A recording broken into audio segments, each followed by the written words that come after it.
जय मसीह की। हम एक ऐसे श्रृंखला को कर रहे हैं जिसमें हम परमेश्वर के सर्वोच्चता पर चर्चा कर रहे हैं। हमने पिछले वीडियो में कहा कि इसका मतलब यह है कि परमेश्वर सब कुछ के ऊपर है, उनका आधिपत्य सब कुछ के ऊपर है, वे सब कुछ के ऊपर अपने प्रभुत्व को रखते हैं, उनका सर्वोच्च सत्ता है इत्यादि। पिछले वीडियो में मैंने 3 बातों के बारे में बताया था जो इस परमेश्वर के सर्वोच्चता को हमें समझाता है। नंबर 1, परमेश्वर का नियंत्रण सब कुछ के ऊपर है। कोई ऐसा चीज नहीं है जिसके ऊपर परमेश्वर का नियंत्रण ना हो। नंबर 1। नंबर 2, परमेश्वर के जानकारी और अनुमति के बगैर कुछ नहीं होता है। यानी जो कुछ भी होता है वो परमेश्वर के जानकारी और परमेश्वर के अनुमति के द्वारा होता है। और नंबर 3, परमेश्वर के मर्जी के द्वारा कुछ बातें होते हैं और कुछ बातें ऐसे हैं जो परमेश्वर के मर्जी के विरोध में हैं, लेकिन परमेश्वर उनको घटने देता है। यानी परमेश्वर के मर्जी के अनुसार होने वाली बातें भी हैं और परमेश्वर के मर्जी के विरोध में होने वाली बातें भी हैं, लेकिन इनको परमेश्वर होने देता है। ये 3 बातों को पिछले वीडियो में मैंने कहा था। आज के हमारे चर्चा के लिए यहोशू नबी का पुस्तक, उसका 7वां अध्याय, उसका 14 से लेकर 18 वचन तक, उस पर मैं आपके ध्यान को ले जाना चाहता हूं। इज़राइल के लोग मिस्र में से निकल आए, वे 40 साल के लिए मरुभूमि में घूमे फिरे। अब यरदन की नदी को पार कर कर वे वायदे की जमीन में पहुंचे हुए हैं और वहां पर वे यरीहो नाम शहर पर वे जय प्राप्त कर चुके हैं। यरीहो नाम बड़े कठिन और बड़े ऊंचे दीवार वाले बड़े मुश्किल के शहर को उन्होंने बड़े आसानी के साथ, परमेश्वर की सहायता के साथ उन्होंने जय प्राप्त किया था। अब एक दूसरा शहर है आई नाम का, जो बहुत छोटा है और उनको अपने कब्जे में लाना बड़ा आसान है। और इसलिए इजरायलियों ने आपस में चर्चा किया, हमारे सारे लोगों को वहां पर ले जाने की जरूरत नहीं है, हमारे 3000 लोगों को हम वहां पर भेजेंगे और वे जय प्राप्त कर कर वापस आएंगे। लेकिन हुआ क्या कि ये 3000 लोग गए, वे पराजित होकर लौटकर आए, कुछ लोग मारे भी गए। तो सारे लोग जो है परमेश्वर के पास आकर और यहोशू के पास आकर रोकर पूछते हैं कि ऐसा क्यों हुआ, हम यरीहो के ऊपर जय प्राप्त कर पाए, लेकिन आई जैसे छोटे शहर के ऊपर हम जय क्यों नहीं प्राप्त कर पाए।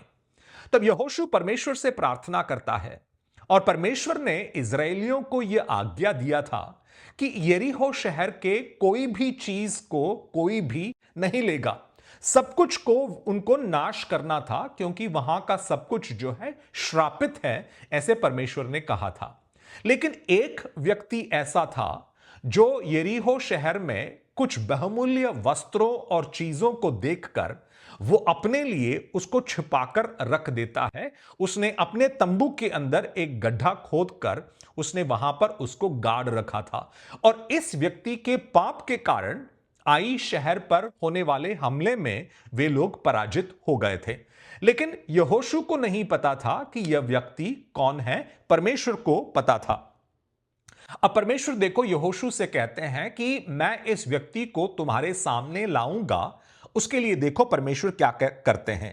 यहोशू का पुस्तक, उसका 7 अध्याय, उसका 14 और 15 वचन को हम पहले पढ़ते हैं। इसीलिए सवेरे को तुम गोत्र गोत्र के अनुसार समीप खड़े किए जाओगे और जिस गोत्र को यहोवा पकड़े वो एक एक कुल करके पास आए, और जिस कुल को यहोवा पकड़े वो घराना घराना करके पास आए। फिर जिस घराने को यहोवा पकड़े वह एक एक पुरुष करके पास आए। तब जो पुरुष अर्पण की वस्तु रखे हुए पकड़ा जाएगा, वो और जो कुछ उसका हो सब आग में डालकर जला दिया जाए, क्योंकि उसने यहोवा की वाचा को तोड़ा है और इज़राइल में अनुचित कर्म किया है।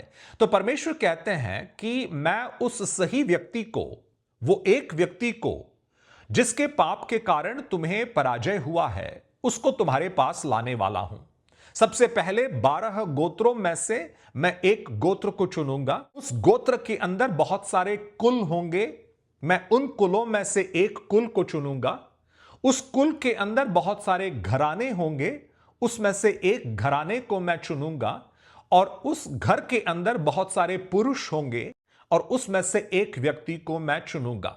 अब बाइबल हमें साफ नहीं बताता कि परमेश्वर ने यह किस प्रकार किया। मैं समझता हूं कि चिट्ठी डाले गए होंगे, 12 गोत्रों के नाम डालकर उसकी चिट्ठी डाली होगी। हम पढ़ते हैं 16 से लेकर 18 वचन तक।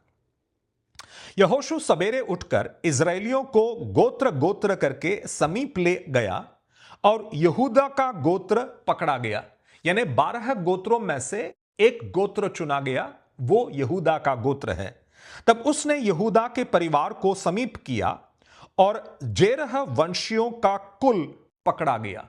यानी इस गोत्र के अंदर बहुत सारे कुल हैं और उसमें से जेरह वंशियों का कुल जो है चुना गया। मैं समझता हूं कि इसके लिए भी चिट्ठी डाली होगी और उसमें से जेरह वंशियों का वो कुल पकड़ा गया।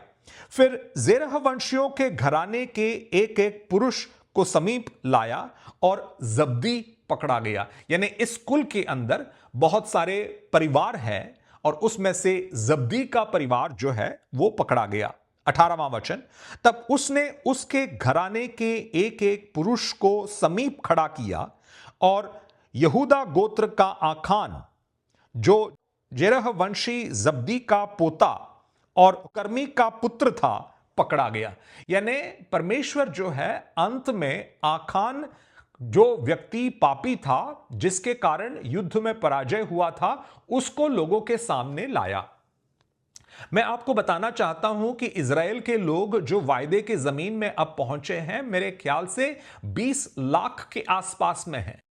यानी 10 लाख के आसपास में पुरुष गण हैं और इन 10 लाख पुरुषों में से एक व्यक्ति को चुनना जो पाप कर चुका है, जिसके बारे में किसी को नहीं पता कि उसने यह पाप किया है। देखो परमेश्वर ने कैसे किया।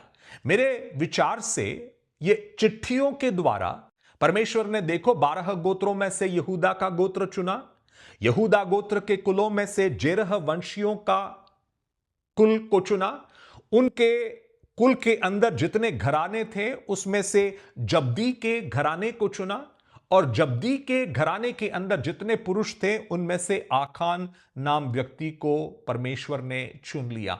मैं ये बताने की कोशिश कर रहा हूं कि देखो परमेश्वर किस प्रकार का नियंत्रण सब कुछ के ऊपर रखता है।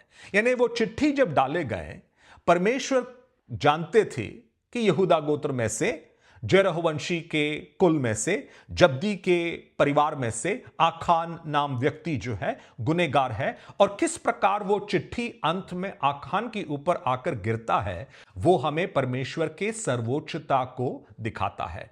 तो मैं आपको यह बताने की कोशिश कर रहा हूं बाइबल के उदाहरणों के द्वारा कि परमेश्वर जो है सब कुछ के ऊपर अपना आधिपत्य को रखता है, अपने अधिकार को रखता है, अपने नियंत्रण को रखता है। छोटे से छोटे चीज पर भी परमेश्वर की मर्जी है और इस संदर्भ में जो चिट्ठी डाला गया उसमें से भी जो है परमेश्वर अपने मर्जी को और अपने इच्छा को पूरा कर पा रहे थे। मैं समझता हूं कि इस प्रकार का चर्चा जो है आपके लिए आशीष का कारण बन रहा है। आने वाले वीडियो में इसी प्रकार के बाइबल में परमेश्वर का सर्वोच्चता जो प्रकट हुआ है उसके बारे में हम चर्चा करेंगे। परमेश्वर आपको इन वचनों के साथ आशीष दे।